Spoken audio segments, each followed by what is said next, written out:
This is the Assassin stream. This is going to be the Assassin videos. They'll be up on YouTube very shortly after the stream, hopefully.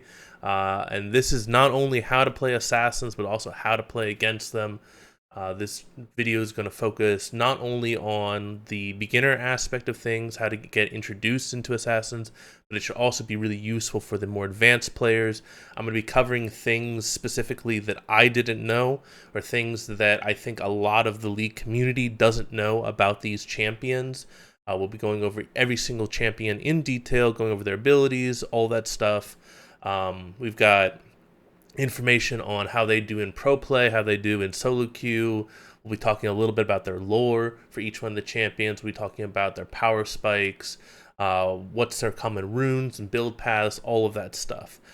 We won't go into a lot of like really in-depth like combos or things like that. There are plenty of great players out there who have very detailed combo guides, and I definitely want to point you towards those people because they are far better at those champions than I am.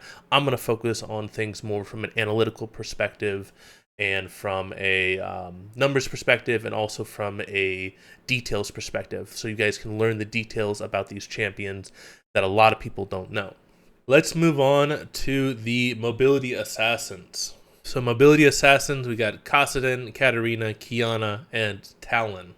All right, we're going to move on to Qiyana, the most recent assassin. So Qiyana was released in 2019. And my God, she had a ridiculous presence in pro play in 2019. She was banned all the time, typically on red side, because people would first pick her. The reason why is she could be flexed in multiple roles, most commonly flexed in jungle and mid, but I believe she was even played in top lane a few times. So yeah, she was just a terror in pro play when she was released. She has a decent win rate in mid right now. She has a horrible win rate in jungle right now. Like the win rate between mid and jungle is about like 10 percentage points, if I remember correctly. So yeah, she is not that strong in the jungle anymore, which will make her more balanced for professional play, so she can still be played as a mid laner, but it's going to be much harder to flex her to multiple roles, which means you will not be able to blind pick her in professional play, which makes her a bit more balanced. In general, like flex picks are just so strong in professional play because they allow you to blind pick them, and then you can flex them to multiple roles. So, who is Qiyana? So Qiyana is a princess of... I have no idea how to pronounce this, to be perfectly honest. I'm going to say Iaxocan. It sounds like it's a Central American or South American kind of type of language. But it's a hidden city-state, like deep in the jungle, that's kind of, I believe, east of Piltover, like southeast of Piltover, if I know my map correctly. So she was blessed with extraordinary talent in elemental magic. She was the youngest of 10 daughters. But she was like better than all of them in elemental magic. She was really cocky and kind of a brat, really hungry for respect. She thought that she should be the empress to succeed her parents when they die. And actually she even challenged her eldest sister to a duel in order to determine who would succeed their parents on the throne. She ended up paralyzing her sister during that duel, but her parents refused her right. Basically refused to give her the crown because she beat her sister. They said that her sister would still be the queen after her. Or after they died, rather. So instead, Qiyana is kind of almost doing like an insurgent thing, where she's basically becoming like a popular person within her tribe. So one of the things is that city-state has like a real like isolationist viewpoint where they don't interact with the outside world. Piltover is encroaching on their jungle. Piltover is stealing their resources and chopping down their trees and stuff.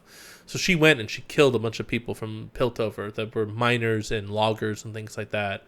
And she made sure that at least one of them survived so they could tell the tale of her murdering all of them.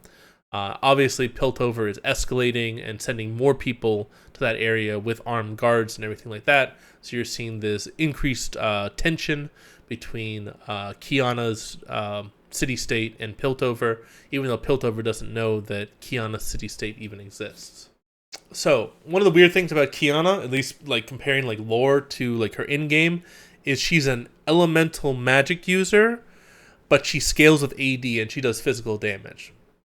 I personally don't know how that makes sense. It seems kind of weird. It seems like she should be more of like an AP or a magic dealing champion, because I think elemental magic is magic damage. But no, she does physical damage with all of her attacks. She scales with AD. She is the only assassin with 2 hard crowd controls that are easy to hit. I put easy to hit specifically in there because Shaco technically does have 2 hard crowd controls. He has 2 fears, which are considered hard crowd controls, but his crowd controls are much harder to execute. Qiyana, it's really easy to hit both of her hard crowd controls, so she kind of breaks the rules when it comes to assassins, where she has 2 forms of hard crowd control when most assassins only have 1 or even 0 forms of hard crowd control. A lot of assassins only have soft crowd control, like slows, things like that. She is really strong in team fighting. So similar to Katarina, her team fighting is really good compared to most other assassins, but she trades off weaker split pushing as a result of her having stronger team fighting.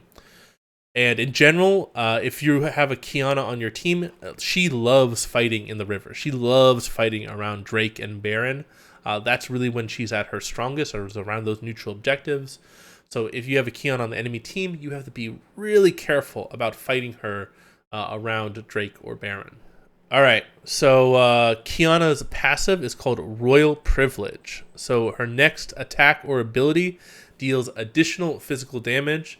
So that damage is 15 to 83 based on her level, plus 55% of her bonus AD, plus 30% of her AP, and it will deal it to all enemies hit, either with her next attack or ability. There is a 25-second cooldown per target, so if she deals the bonus damage against one target, she can't deal that bonus damage again for another 25 seconds. However, there's a caveat to that.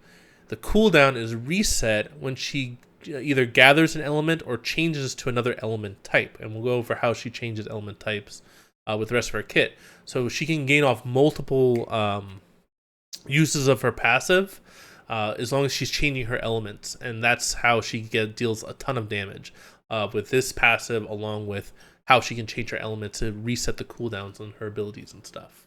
All right, so Qiyana's Q is called Edge of Ixtal. It is physical damage in a line, so it has a range of 650. The width is around 140 wide. It deals 75% damage to the target beyond the first, so it's similar to a ZQ, where ideally you want the first champion hit to, or the first target hit to be the champion to deal full damage, and if you're playing against a Qiyana, you want to stand behind minions to reduce the damage to 75%. It gains an additional effect based on what element she has. So she's got 3 element types. She has a brush, river, or terrain. So if she grabs the brush element, then when she casts her Q, it'll grant invisibility in the same area that her Q was affected by, and it also grants movement speed while she's within that area. So it's kind of similar to an Akali W, but it's a much smaller area that she gains this invisibility and movement speed within. If she picks River, it'll root for 0.5 seconds and slows for 1 second after that. So it's a hard crowd control and a root, followed by a slow for an additional 1 second. So the River is very potent to start off with a CC into her combo. And if she chooses Terrain, then her Q will deal bonus damage if the target is beneath 50% health. So it's basically like an execute. And the bonus damage that it will deal if the target is below 50% maximum health is 36 to 96 base damage with a 54% bonus AD scaling ratio. So similar to Zed, she's one of those champions that when you get below 50% health, she gains extra kill threat on you. So Qiyana's W is Terra Shape. So this is how she is able to grab elements. So when she's holding an element, she gains bonus attack speed, bonus attack range, and bonus auto attack damage. So the bonus attack speed is 5 to 25%, scaling with her rank and her W. She gains 25 bonus range, And the bonus damage she deals on auto attacks, it's 8 to 40 base damage plus 20% of her bonus AD plus 30% of her AP.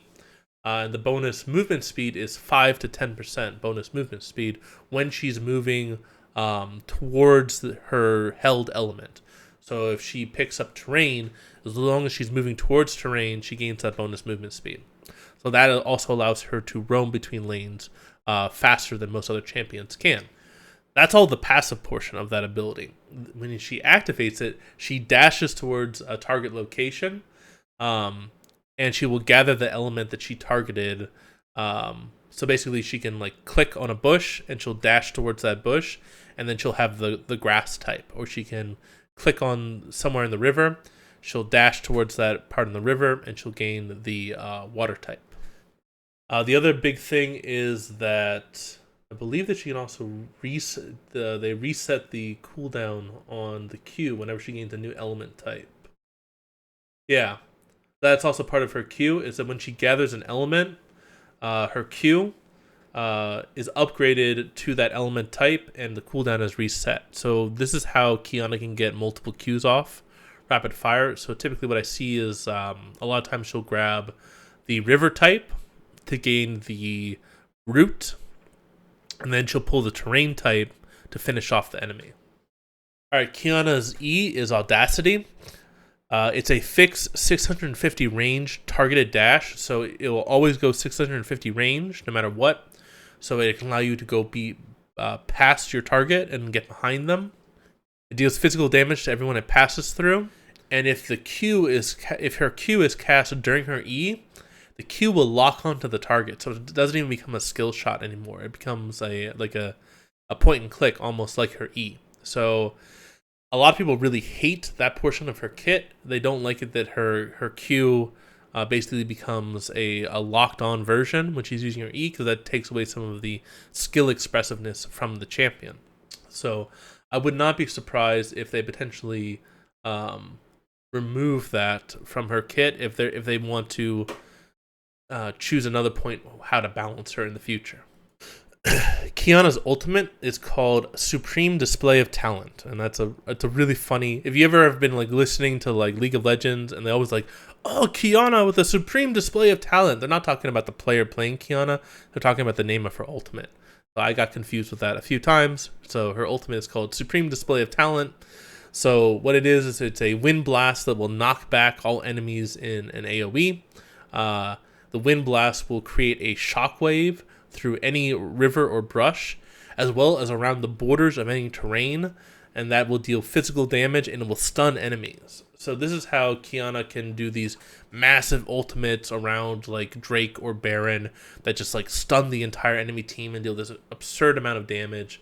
So yeah, Qiyana is extremely dangerous anytime she's in the river, near a bunch of brushes, near a bunch of terrain. That ultimate is deadly. It's really, really strong. So the stun is 0.5 to 1 second, so based on the proximity that you are to her. And the physical damage that the ultimate deals is 100 to 240 base damage with plus 170% of her bonus AD. So huge scaling on her ultimate. Oh, and then additionally, it deals plus 10% of the target's maximum health as damage as well. So it's good on squishies, it's good on tanks. It's a massive team fighting ultimate. This is why Qiyana is so good as a team fighter, even though she's an assassin. So her and Katarina are kind of the two premier team fight assassins. I would say that Kali is also a really good team fight assassin, but not as good as Qiyana or Katarina. So in general, for Qiyana, you always want to max your R whenever you can, and then the skill order max would be Q, E, and then W. Typically, you always go Electrocute on Qiyana. You typically will always go Flash and Ignite on Qiyana. Yomu's Ghostblade and Dustblade of Drakthar are her core items, so she can use Dustblade of Drakthar when she uses her grass version of her Q. A lot of times people are going for Boots of Mobility with Qiyana, so because she gains the bonus movement speed when she's walking towards the terrain type that she's chosen, she can roam really fast, especially with the Boots of Mobility. People will go for the Umbral Glaive because that allows them to black out the vision, so she's really good at clearing out vision. So those are starting to become really popular here in Season 10. And situationally, she can be billed a little bit more like a bruiser. So you can go for Black Cleaver, Steric's Gauge, Guardian Angel. Anything that basically gives attack damage, it's probably going to be good on her. Even if it provides like some health or some defenses as well. Because usually she has plenty enough damage to kill targets, especially if she's ahead. So in general, with Qiyana, understand that she does extra damage when you're below 50% health, so be very cautious around her when you're below 50% health. She does have a pretty short range, so you can try to punish her with longer ranged abilities. You have to be very careful around her, around like neutral objectives, trying to fight her when she has her ultimate up. Her ultimate is a pretty long cooldown. It's 120 seconds, so 2 minutes. So when possible, try to get that ultimate out before you go for a Drake or for Rift Herald or for Baron. And then punish her when it's on cooldown. Otherwise, she will punish you. That's a good point, Moss, that the knockback is a shorter distance than the full distance of the Wind Blast. So you potentially could get hit with the Wind Blast, but not get hit with the stun to proc on the wall. And yeah, we did talk about the Mobies are pretty core on her. It seems like she goes for them way more often, so she can get that push and roam kind of play style. It seems like she kind of plays similar to a Talon like that. And surprise, surprise, we're gonna go over Talon next. Yeah, that's how both Qiyana and Talon are. Moss is that they get fed off of ganking instead of really winning the 1v1. Very true. Push and roam, push and roam. Get fed. Get your other lanes fed.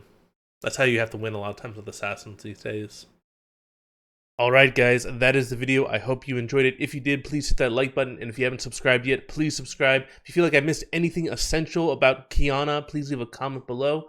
All that I ask is you be respectful. I hope you guys have a fantastic day. This is Randomonium signing off.